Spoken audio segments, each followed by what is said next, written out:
Comfort. Oh, comfort my people, says your God. Speak tenderly to Jerusalem and cry to her that she has served her term, that her penalty is paid, that she has received from the Lord's hand double for all her sins. A voice cries out, "In the wilderness prepare the way of the Lord. Make straight in the desert a highway for our God. Every valley shall be lifted up, and every mountain and hill be made low. The uneven ground shall become level, and the rough places a plain. Then the glory of the Lord shall be revealed, and all people shall see it together, for the mouth of the Lord has spoken." A voice says, "Cry out," and I say, "What shall I cry?" All people are like grass. Their constancy is like the flower of the field. The grass withers, the flower fades when the breath of the Lord blows upon it. Surely the people are grass, the grass withers, the flower fades, but the word of our God will stand forever. Get you up to a high mountain, O Zion, herald of good tidings. Lift up your voice with strength. O Jerusalem, herald of good tidings. Lift it up. Do not fear. Say to the cities of Judah, "Here is your God." See, the Lord God comes with might, and his arm rules for him. His reward is with him, and his recompense before him. He will feed his flock like a shepherd. He will gather the lambs in his arms and carry them in his bosom, and gently lead the mother sheep.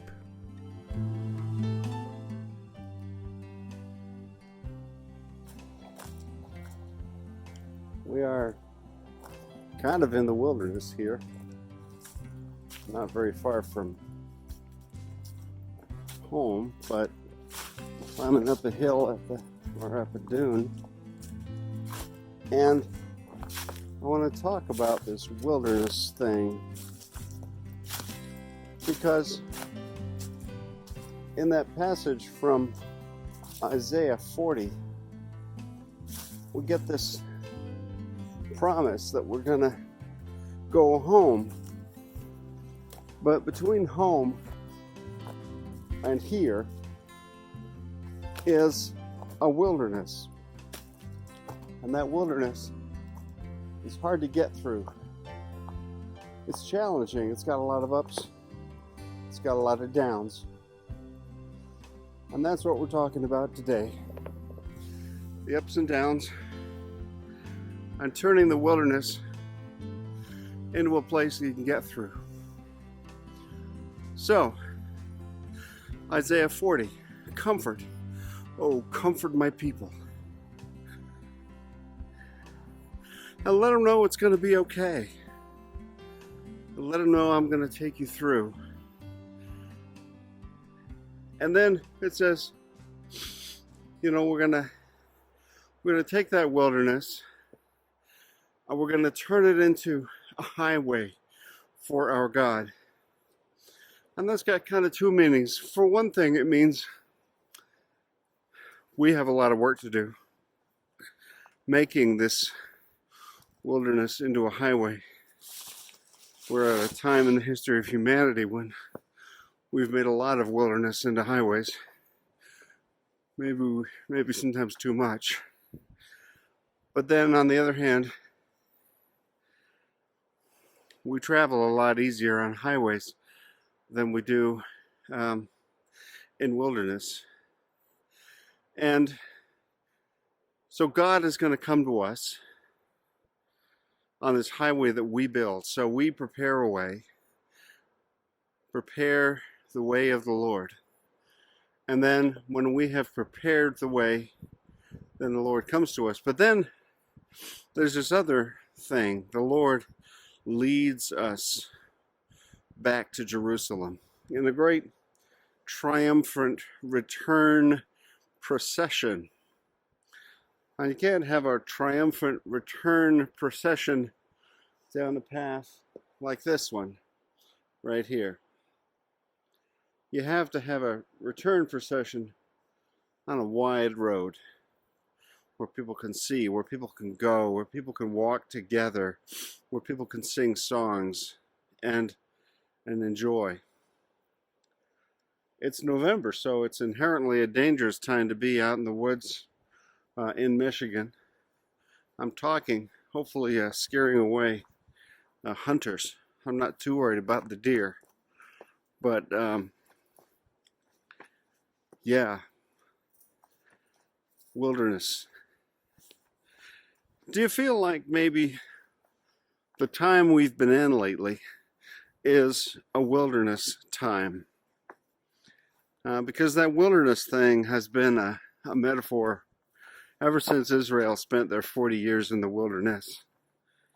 And they thought of it as a time of punishment, or a time of learning, or a time of growing, a time of preparing, certainly a time of suffering. And they kept asking the question, well, what do we do with our suffering? What's the point of this? Is it just because God is mad at us? Or is it that we're supposed to grow out of this? Or, as is probably more likely, does suffering just happen? Do bad things just happen? And when they happen, well then we have to figure out what we're going to do with them. We have to figure out how we're going to respond to the suffering that does come along. Because it does. And pandemic has been a time for like a collective, a shared wilderness experience. A time together as a nation, as a world in the wilderness. What to do about that? How to be God's faithful people in the wilderness. The wilderness back then would have had a lot more hot sand and a lot fewer trees than where I am now in Muskegon State Park. It would have had, a real danger. There would have been no big lake right nearby. It would have been, scary, dangerous, hard. It was full of the challenges that come with traveling through the desert. And so the idea of turning it into a highway for our God would have been almost a joke, almost an impossible thing. To take the highway from Babylon to Jerusalem back then there was no highway. You would have had to go out along the Tigris and Euphrates into where, Syria and Lebanon, and then when you hit the coast of the Mediterranean, then you head south to Israel. It would have been all the way kind of like that there. Hard, difficult walking, hard to take your things, hard to imagine walking 1,000 miles in this kind of terrain, up and down, and the scorching heat of day, and the cold and the fear of night. How do we relate to that, and how do we get ourselves out of that? How do we get ourselves past all the negative and all the fear? So, wilderness. It's not made for life and easiness. If you go down to the Hoffmaster State Park, there's a display there, and it basically makes clear that the dunes are a hard place to live, that the lake side is a lake edge of Lake Michigan is a desert, and it doesn't support life. I want to think about and ask you to think about, what is it that has been challenging to you in these times?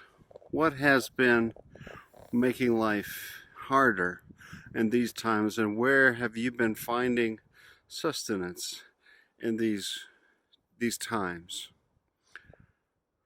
We normally find our sustenance in our friends, our spiritual sustenance. We find our spiritual sustenance in sharing and worship together. We find our spiritual substance in time alone with God. We have had right now more time alone with God maybe than we've wanted. Or if you've got kids at home, you've had much less time alone with God than you might have liked. Or time alone, period. These are challenging times. And sickness itself, real, threatened, is a wilderness for us. The loss of jobs is a wilderness for us. The loss of things that are familiar is wilderness for us. It's this great, vast world of sand with no food, nothing to eat for us, no one looking after us. Don't come out on your own for too long. It would be hard. So, what's that wilderness for you, and how have you been dealing with it? And is there a return? We're getting all kinds of promise of return right now. Because down in Kalamazoo, Pfizer is making vaccine. And in other places in the world, they're making vaccine, and hopefully, it'll be approved very soon. But what are we to do when we need hope? And how are we building the highway for our God? How are we making a way out of the wilderness, making a way across wilderness to a place where we're actually living life together and thriving again together? How's that happening? And how's it happening for you? How's it happening in your life? I want you to be sure and be in touch with me and let me know how you're doing. You can comment here on Facebook and let me know how you're doing. Let me know what things are making life for you and sustenance. There's a reason we have Thanksgiving as winter approaches. As winter approaches, we seem to need a little more gathering, a little more hope, a little more strength from one another. And this Thanksgiving has been a hard time for that. And then we have Christmas at the time of the year when the day is shortest, when we feel most inclined to give up hope, when we feel most inclined to let go of promise and let go of purpose. Then we say, come on, let's get together and celebrate. And I don't know with whom you're going to be able to get together and celebrate this year at Christmas time. But may you find a way to get together and have hope together with God's people.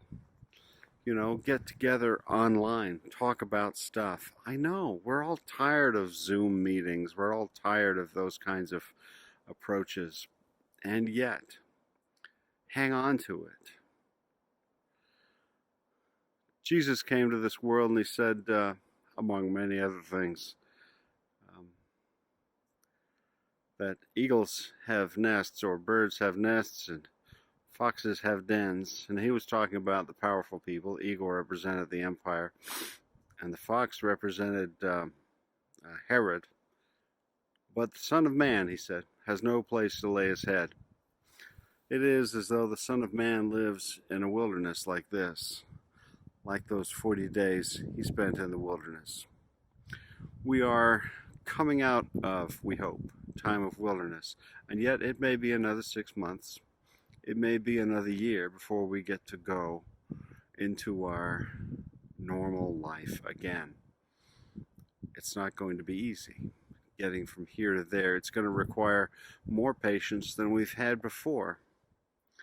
It's going to require more skill in loving one another, more attention to one another. I am really slow at learning to accept people's love and care. I'm really slow at learning to depend on other people. And yet, that is exactly what I have to do. I have to depend on people. I have to learn to lean a little harder on people.